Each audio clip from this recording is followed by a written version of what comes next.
Chers et compagnons d'âme, Ivoiriens, Ivoiriennes, chers amis de notre patrie bien-aimée, la Côte d'Ivoire, je suis le commandant Abdoulaye Fofana, officier supérieur de l'armée ivoirienne. Je voudrais m'adresser solennellement et respectueusement au chef suprême des armées, le président Alassane Ouattara, à propos d'une très grave dérive que j'ai le devoir de relever en ce jour afin que nul ne l'ignore. En effet, le président Ouattara a pris l'initiative de convoquer récemment, dans une réunion spéciale, les généraux de notre armée et les ex-comzones des forces nouvelles, pour leur confier sa candidature illégale à l'élection présidentielle 2020 et leur remettre des fausses sommes d'argent ayant pour but de les corrompre. Je proteste vigoureusement contre la distribution de centaines de millions aux généraux de l'armée et notamment aux ex-comzones. Tous ces individus qui se permettent de rouler sur l'or pendant que la base de notre armée est laissée pour compte font honte à l'éthique républicaine de la nation ivoirienne. Monsieur le Président de la République, chef suprême des armées, je suis un acteur de la crise post-électorale des années 2000 et celle de 2011. Je constate malheureusement la similitude des germes qui ont provoqué ces crises post-électorales terribles avec ce qui se passe en cette année 2020 en Côte d'Ivoire. On peut en effet percevoir la crispation et la frayeur des populations aux approches des élections.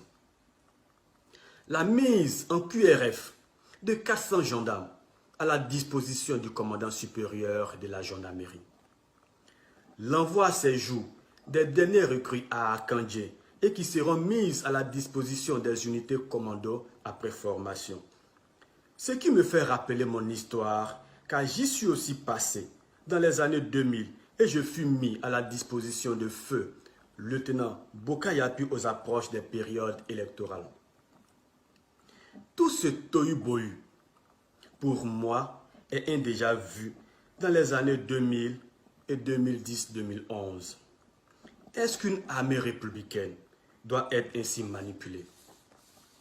L'armée doit être au service de la nation et non au service d'un individu déterminé à violer la Constitution pour être candidat à un troisième mandat, alors que selon l'article 55 de notre Constitution, nul n'a droit à plus de 2 mandats à la tête de l'État. En donnant 100 millions et 50 millions aux généraux et aux officiers supérieurs, vous intronisez la corruption dans l'armée. Monsieur le Président, et vous divisez l'armée entre les privilégiés et la majorité des laissés pour compte. Que vont donc faire les soldats qui n'ont rien reçu? Que vont donc faire les soldats à qui vous avez promis une villa à chacun depuis plusieurs années et qui n'ont toujours pas reçu le toit promis? Que vont donc faire tous ces pauvres soldats qui tirent le diable par la queue et dont certains ne parviennent même pas à percevoir la quasi-totalité de leurs soldes à la BICI à cause de la mauvaise gestion du gouvernement?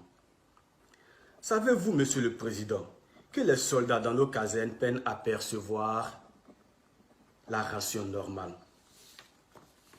Savez-vous, Monsieur le Président, chef suprême des armées, que les commissariats de police ne perçoivent que 10 litres de gasoil pour la patrouille de 24 heures? Monsieur le Président, chef suprême des armées, que feront les familles des soldats disparus à Kafolo avec les 1 million que vous leur avez remis? Monsieur le Président, je me demande, est-ce que les opposants peuvent aussi convoquer les militaires pour leur parler de leur carrière politique, puisque vous vous êtes permis de mêler les militaires de la République à la défense de vos intérêts politiques personnels? Si chaque opposant appelle son groupe de militaires pour leur demander de soutenir sa candidature, n'est-ce pas la chienlit totale que vous auriez ainsi provoquée dans notre pays? Lorsque vous étiez opposant, avez-vous une seule fois accepté que les chefs d'État au pouvoir utilisent l'armée pour vous empêcher d'être candidat? N'avez-vous pas soutenu notre rébellion dans ce pays parce qu'on vous avait exclu du jeu politique à travers la Constitution de 2000? Monsieur le Président, vous avez oublié ce que nous avons souffert pour vous, ce que nous avons souffert pour vous dans ce pays? Monsieur le Président, chef suprême des armées, comment voulez-vous que les soldats vous respectent quand vous plongez dans la corruption des généraux et de certains ex-comzones? Comment voulez-vous que cette armée vous respecte quand vous entretenez gracieusement des miliciens arrogants alors que l'armée républicaine est dans la galère et peut se faire tuer bêtement comme nos frères ont été sacrifiés en juin dernier à Kafolo? Monsieur le Président, vous êtes complètement sorti de votre mission républicaine. Monsieur le Président, vous avez trahi l'armée ivoirienne. Monsieur le Président, vous avez trahi la nation ivoirienne. Nous n'avons plus confiance en vous. Vos intérêts ne sont pas ceux de notre pays. Voilà pourquoi, moi, commandant Abdoulaye Fofana, je demande à tous les membres des forces de défense et de sécurité de Côte d'Ivoire de refuser de brutaliser, de mater et de tirer sur la population civile à votre demande, qui sont nos parents. Je demande à tous les policiers, gendarmes et militaires ivoiriens de refuser de tuer des Ivoiriens et des Ivoiriennes uniquement dans le but d'imposer le viol de la constitution de notre pays qui interdit un troisième mandat à quiconque.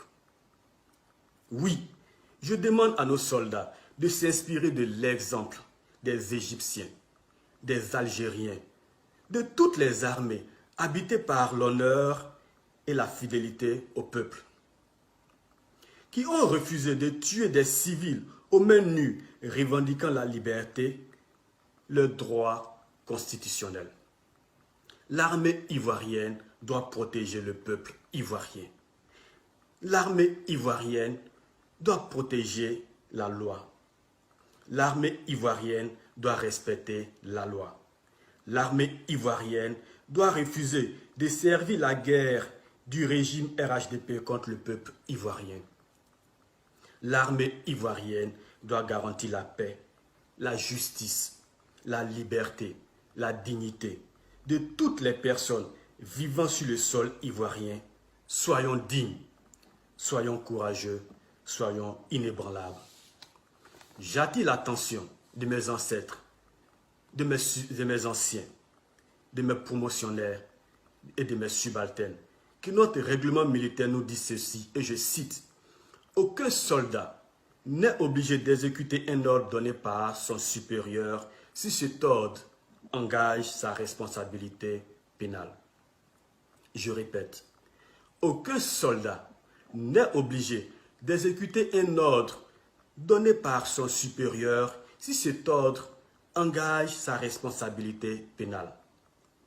Monsieur le Président de la République, nous les militaires, nous refusons catégoriquement de nous associer à une pratique qui engendre la déstabilisation de notre pays, car l'histoire nous jugera demain.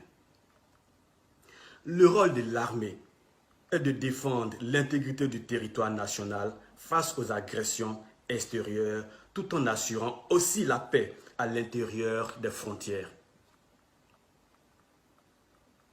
Par conséquent, aucun militaire ne doit trahir son honneur, serment et sa crédibilité vis-à-vis de sa nation pour qui que ce soit.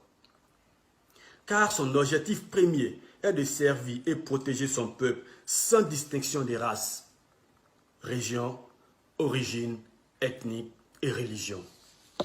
Monsieur le Président de la République, chef suprême des armées, nul ne doit entreprendre une action qui ne répond pas aux intérêts du pays.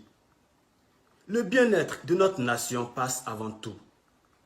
Monsieur le Président, nous sommes bien sans ignorer que vous avez la possibilité, à partir de votre résidence, de vous rendre au Bima, à Assini et au Ghana, en passant par la lagune.